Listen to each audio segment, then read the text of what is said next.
안녕하십니까, 강동훈 변호사입니다. 이번에는 배임죄에 관해서 좀 말씀드리려고 하는데요. 제가 몇 번 말씀드린 것 같기도 하는데 배임죄는 경제범죄입니다. 그러니까 이제 돈이 왔다 갔다 하는 이 상황에서 이제 다른 사람의 사물을 처리하는 자가 그 임무에 위배해서 뭐 자기나 제3자의 이익을 주고 뭐 손해를 이제 미치게 했을 때, 그 다른 사람에게 손해를 미치게 했을 때 성립하는 범죄인데요. 사실 좀 애매하긴 해요. 그러니까 이게 이제 진정신분범이라고 해서 타인의 사물을 처리하는 자, 그러니까 내가 어떤 다른 사람의 사물을 처리하는 일을 해주는 거죠. 뭐 가장 대표적인 게 회사의 대표이사 정도가 될 거고요. 아니면 뭐 그냥 일단 직원도 마찬가지입니다. 이제 그러니까 회사가 법인이라고 했을 때, 일반적인 법인이니까 이제 법인이라고 했을 때 그 법인은 법에서 인정하는 사람이니까 거기도 별도의 인격체거든요. 그러면 나는 그냥 사람이니까, 자연인이니까 내가 그 법인의 일을 대신 해주는 거죠. 이제 월급 받으면서. 대표이사도 마찬가지고 일반 직원도 마찬가지입니다. 법인으로부터 월급을 받으면서 그 법인의 일을 해주는 겁니다. 그럼 타인의 사물을 처리하는 자죠, 이제. 그러니까 일을 하면서 뭐 이제 가장 대표적인 게 이제 예를 들어서 뭐 회사가 어떤 프로젝트를 발주를 하면서 1억 원을 대금으로 지급을 해야 되는데, 대표적인 게 백마진 받는다고 하죠. 이제 뭐 1억 줄 거를 갖다가 그 담당자가 그 사람에 얘기해가지고 그냥 뭐 2억 원 줄게, 나한테 5천만 원만 돌려다오, 이렇게 해가지고 2억 원 주는 걸로 하고, 회사 입장에서 그럼 1억이 손해 보는 거죠. 이제 그러면은 그 상대방 입장에서는 1억을 더 받아서 5천만 원은 저한테 주게 되는 거니까 자기들은 5천만 원 이익이 남는 거고, 저도 5천만 원 이익이 남는 거죠. 이제 그러면 저는 타인의 사물을 처리하는 자가 그런 일을 하면 안 되죠. 이제 그러니까 임무에 위배해서 이제 이 본인, 그러니까 제가 사물을 처리하게 된 당사자가 본인이라고 해서 본인에게 손해를 주게 되는 거죠. 회사가 이제 1억 원만큼 손해를 봤으니까. 그리고 저도 5천만 원 이득 받고 그 상대방도 5천만 원 이득 받았으니까 뭐 저나 또는 이제 제3자에게 이득을 주고 손해를 주니까 이게 배임이 되는 겁니다. 이제 이게 배임이고, 사실은 이건 제가 말씀드린 이런 예는 아주 명확한 예니까 뭐 그 빼도 박도 못하는 건데, 뭐 회사를 운영하다 보면은 이제 큰 회사 같은 경우에 경영자, 뭐 작은 회사 마찬가지입니다. 경영자가 당장은 손해를 본다고 하더라도 길게 봤을 때 회사에게 이익이 되는 경우 같은 게 있을 수 있습니다. 아니면 예를 들어서 뭐 요즘 뭐 일본에서 이제 반도체 뭐 그 부품 같은 거 잘 수출 안 한다고 하잖아요. 그런데 일본 업체로부터 이제 수입을 한다. 그렇게 되면 아직 허가도 안 나니까 뭐 허가를 나게 하려면은 뭐 그 비용도 많이 들고 시간도 많이 들고, 당장 뭐 대만이나 뭐 어디 다른 중국 업체에서 수입하면 되는데 굳이 일본에서 수입해가지고 수급도 잘 안 되고 단가도 높아지고 해가지고 손해를 본다.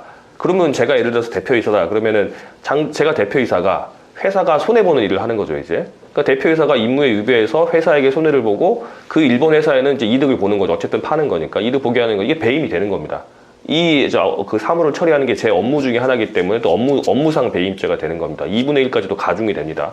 이게 배임이 되는 것 같은데, 이제 경영자 판단에서 길게 봤을 때는 이제 이건 뭐 사람마다 다르겠지만, 일본과의 관계가 지금 당장은 나쁜다고 하더라도 뭐 정권이 바뀌거나 아니면 뭐 우리가 바뀌든 저쪽이 바뀌거나 해서 길게 봤을 때는 같이 갈 수밖에 없다고 보고, 이제 이 경색된 관계가 풀어진다고 봤을 때 그 거래선을 갖다 계속 가지고 간다고 한다면 신의가 지켜지니까 이 회사도 이제 우리 회사가 어려웠을 때 놓지 않을 거고, 계속 이 관계가 좋아진다고 한다면 단가도 낮아질 수 있고, 길게 봤을 때는 더 좋게 된다. 이렇게 판단을 해서 할 수도 있는 겁니다, 사실은.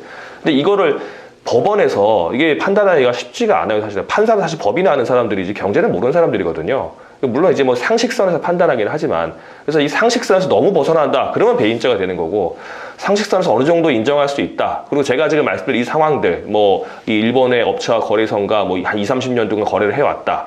그리고 이 정치 관계는 잘 모르지만 이제 길게 봤을 때 중국이나 대만 쪽은 뭐 수율이 떨어져서 이제 오히려 우리 회사 제품이 더 안 좋아진다. 뭐 이런 자료를 여러 가지 가져가 주게 되면은 뭐 상식선에서 그렇게 이해할 수도 있겠죠, 이제. 이거 그래서 좀 애매하긴 합니다. 애매하긴 하는데, 아까 제가 처음에 말씀드린 그런 예로 보게 되면 명확히 배임이 떨어지는 거예요. 그래서 그런 배임 같은 경우는 어떻게 처벌되냐, 배임이 된다고 했을 때 3천만 원 이하 벌금 또는 10년 이하 징역입니다. 뭐 꽤 세죠, 이제.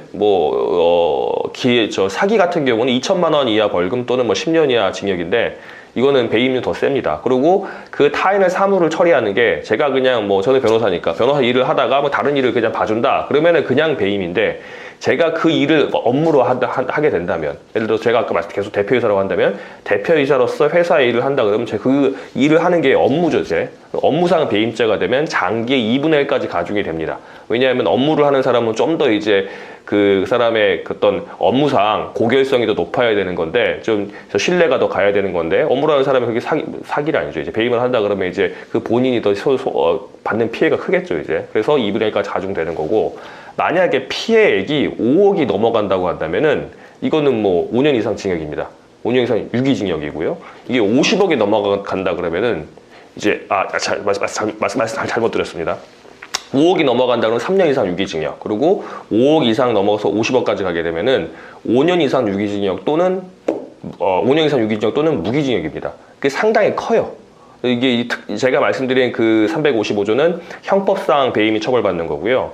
그리고 제가 나중에 말씀드린 그 피해액이 5억 이상이 된다, 뭐 50억 이상이 된다, 뭐 징역 그 3년 이상의 유기징역이다, 뭐 5년 이상 유기징역 또는 뭐 무기징역까지 된다. 이거는 특정경제가중처벌법이 적용되는 겁니다.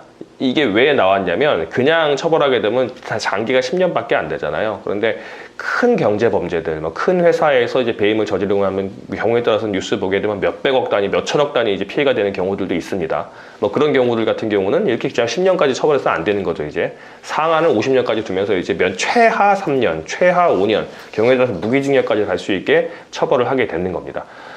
제가 지금 말씀드린 거는 좀 이제 큰 단위를 말씀드렸고요. 일반 회사에서도 아니면 또 일반 뭐 조합에서 재개발조합, 재건축조합, 지역주택조합, 도시개발사업조합 등등 조합에서 조합장이 어떤 용역계약을 많이 하죠. 이제 측량을 줄 때도 있고 감정을 줄 때도 있고 아니면 회계 용역을 줄 때도 있고 하는데 그런 걸 하면서 이제 너무 부풀려서 이제 계약을 한다거나 아니면은 자기 친지들이나 아니면 자기 친구들에게 이제 계약을 준다든가 그렇게 하게 되면 배임이죠, 이제. 왜냐면 이 조합 입장에서는 입찰을 붙여가지고 최고로 잘하는 업체에게 적정한 금액의 이제 낙찰을 받게 해서 이제 용역을 줘야 되는데 그냥 아무나 이렇게 주게 되면 이제 조합이 손해볼 거 아니에요. 그것도 배임이에요, 이제. 그런 경우에 문제가 많이 되니까 또 조합장은 이 업무로 하는 거니까 이제 업무상 배임죄가 되는 거겠죠. 그래서 배임이 되는 거니까 어떨 때 배임죄가 성립하는지 그리고 배임죄가 성립하다가 얼마나 처벌받는지 아시고 난 다음에 그런 문제가 있다고 한다면 변호사 도움을 받아서 형사 고소를 하거나 또 아니면 배임죄로 이제 고소를 받았다고 한다면 방어를 하시면 될 것 같습니다.